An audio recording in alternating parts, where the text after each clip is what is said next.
Any deals ever offered to you? Yeah, I got so like this how it happened. My first ever offer. I decided to do like a mixtape series called Dreams versus Reality. You know, just like dealing with life and just trying to like chase my dream at the same time, you know. And I decided to get a DJ to host it, you know, and I went all out for it to get the DJ to host it, and it took about 3-4 months. We put it together, we put it out. A week later, it had like I think it did like 20,000 like viewers or whatever, and got like 8,000 downloads. So by that, when that happened, a cat named Robert Smith seen it. He was working with New Edition.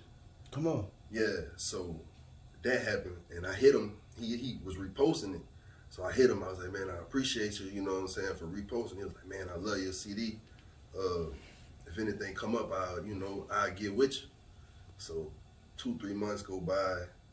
He hit me telling me the engineer was starting a label or whatever. He was starting a label, and he wanted me to submit some music. So I submitted some music. I wasn't really thinking much of it, you know. And shoot, they hit me back. They wanted a phone conference, you know.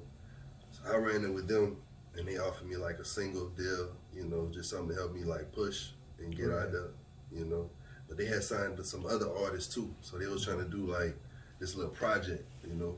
But something about my music was standing out to them, and so that shit went along, but it was just like it still felt stagnant, you know what I'm saying? But it was really just a filling out process, you know. It was like a year contract, so it was a filling out process, and so that was like my first real situation. But I feel like I fucked up though, you know what I'm saying? But I'm always had love, you know, for Jay Diggy and them and shit, you know. I feel like I fucked up as far as when it was time to renew. I was finna drop Dreams 2. And I ended up getting my girl pregnant, you know what I'm saying? And when that happened, things kind of changed. Things kind of changed a little bit. So when it was time to renew, I had the option to renew, but I got offered another situation. And then that shit kind of happened to where they were telling me I was gonna be able to make some actual money out of my first album, and that was after Dreams 2. And fuck, man, I went with the other situation.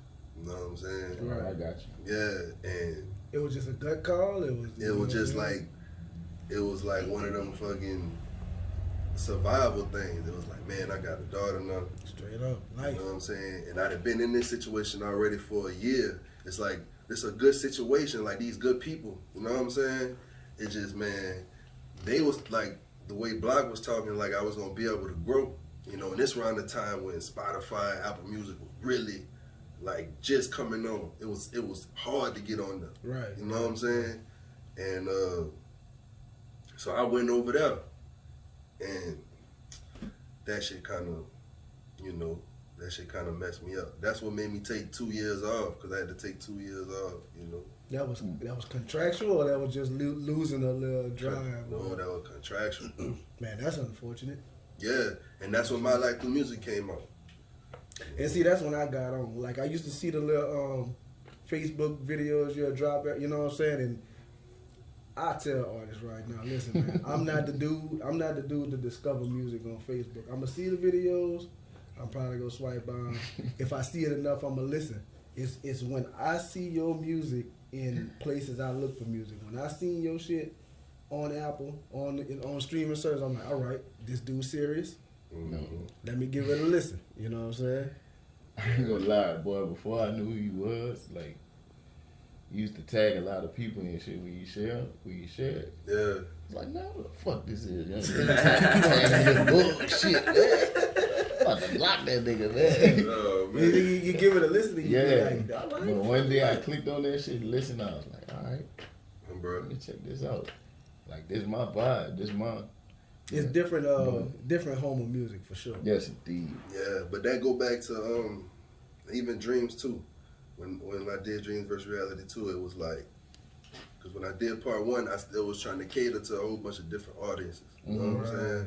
Trying to do certain songs that people was telling me to make. And when I did Dreams 2, it was more like, man, I don't give a fuck. Like, I'm just gonna do me. Yeah. And I'm just gonna speak on the shit I'm speaking on. Like, no, it don't matter. Like, somebody gonna connect to it. And that's the people I won't build with. Right. So after I got that in my head, I did that. It was like, now, you know, it was real therapy for me after that. Like, you know what I'm saying?